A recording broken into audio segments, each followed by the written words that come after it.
उजाला live, खबरों का उजाला।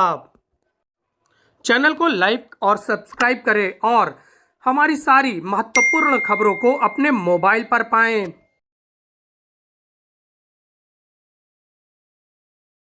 संगम नगरी प्रयागराज की स्काई डाइवर ने किया बड़ा कमाल।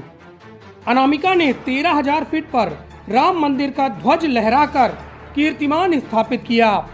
मर्यादा पुरुषोत्तम श्री राम का ध्वज देश में सबसे ऊंचाई पर लहराने का कीर्तिमान अनामिका ने अपने नाम किया है। विदेश के आसमान में राम मंदिर का मॉडल दिखा। राम के ससुराल अयोध्या से भी कलश यात्रा पहुंच रही है अयोध्या। मर्यादा पुरुषोत्तम श्री राम की अनोखी भक्त ने आकाश में 13,000 फीट पर रामलला का ध्वज फहराकर अनोखी राम भक्ति प्रस्तुत की है। अयोध्या के श्री राम मंदिर में 22 जनवरी को रामलला की प्राण प्रतिष्ठा होनी है। इस भव्य आयोजन के सम्मान में पूरी दुनिया से राम भक्त 22 जनवरी को रामलला की प्राण प्रतिष्ठा में अयोध्या आने को आतुर हैं। प्रयागराज की राम भक्त अनामिका ने बैंकॉक में 13,000 फीट की ऊंचाई पर स्काई ड्राइविंग करते हुए भगवान श्री राम का ध्वज लहराया। भगवान श्री राम का ध्वज लहराकर देश में सबसे अधिक ऊंचाई पर ध्वज फहराने का कीर्तिमान स्थापित कर दिया। थाईलैंड के आसमान पर दिखा राम मंदिर का मॉडल। इसके साथ ही मर्यादा पुरुषोत्तम श्री राम का चित्र भी इस ध्वज पर दिखाई दिया, जिससे कीर्तिमान भी स्थापित हुआ और मर्यादा पुरुषोत्तम श्री राम की आस्था और भक्ति आसमान की ऊंचाइयों पर दिखाई दी।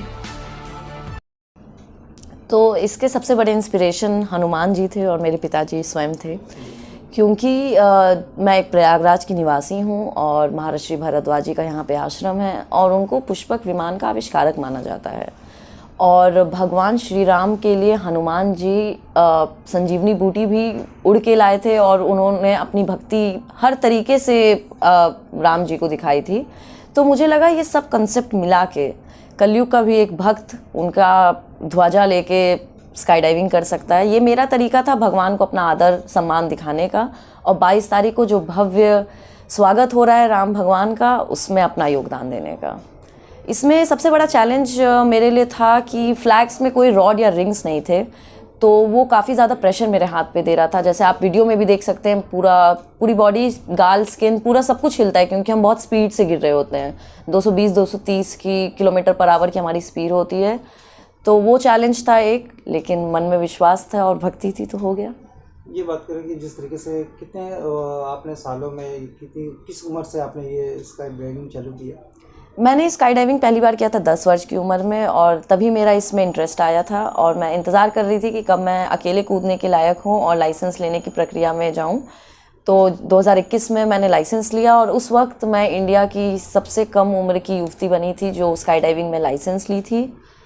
और अभी तक मेरे 299 स्काई डाइव्स हैं, 300 होने वाले हैं मतलब। तो मैं 300 होने से पहले ये मेरे को डेडिकेट करना था एक भगवान के लिए, क्योंकि उन्हीं के आशीर्वाद से अभी तक मैं इतने ऊपर गई हूँ। किस विमान से आपने छलांग लगाई थी और साथ ही क्या मैसेज देना चाहेंगे युवाओं को? तो मैं युवाओं को सिर्फ यही मैसेज देना चाहूँगी कि हमें अपने धर्म के बारे में और पढ़ना चाहिए और स्पोर्ट्स में जितना आगे हो सके आना चाहिए। लेकिन सबसे मेन यही होगा कि हाँ, हम लोग को अपने धर्म के बारे में पढ़ते रहना चाहिए और भगवान श्री राम जो मर्यादा पुरुषोत्तम है उनसे सीख लेनी चाहिए और हनुमान जी से सीख लेनी चाहिए। देखिए, बहुत ही गर्व की विषय है, ना सिर्फ मेरे लिए बल्कि पूरे देश के लिए और पूरे राष्ट्र के लिए बहुत ही गर्व की विषय है। और ख़ास करके युवा इसमें आ रहा है और इसको हम लोगों ने इस तरह से कॉन्सेप्ट इसका बनाया था कि रामायण और राम जी की कहानी त्रेता युग की है, जिसमें कि भगवान श्री हनुमान जी का नाम आता है, भगवान श्री राम का नाम आता है, पुष्पक विमान का नाम आता है, महर्षि भारद्वाज जी का नाम आता है, गिद्धराज जटायु का नाम आता है। इन सबको अगर हम लोग एक साथ अगर कड़ियों से कड़ियों अगर हम लोग जोड़ना शुरू करें तो ये हमें लगेगा कि पुष्पक विमान से भगवान श्री राम अपने घर आए थे, अयोध्या आए थे त्रेता युग में।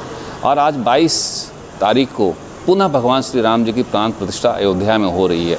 तो हम लोगों ने ये सोचा कि पुष्पक रूपी विमान से भगवान श्री राम का ध्वज को आसमान में लहराकर अपना आदर भगवान राम के प्रति व्यक्त किया जाए। और इसके लिए मैंने अपनी बेटी को ट्रेंड किया और उसने इसको अंजाम दिया। कैसा लग रहा है? बहुत बढ़िया लग रहा है, गर्व की बात है।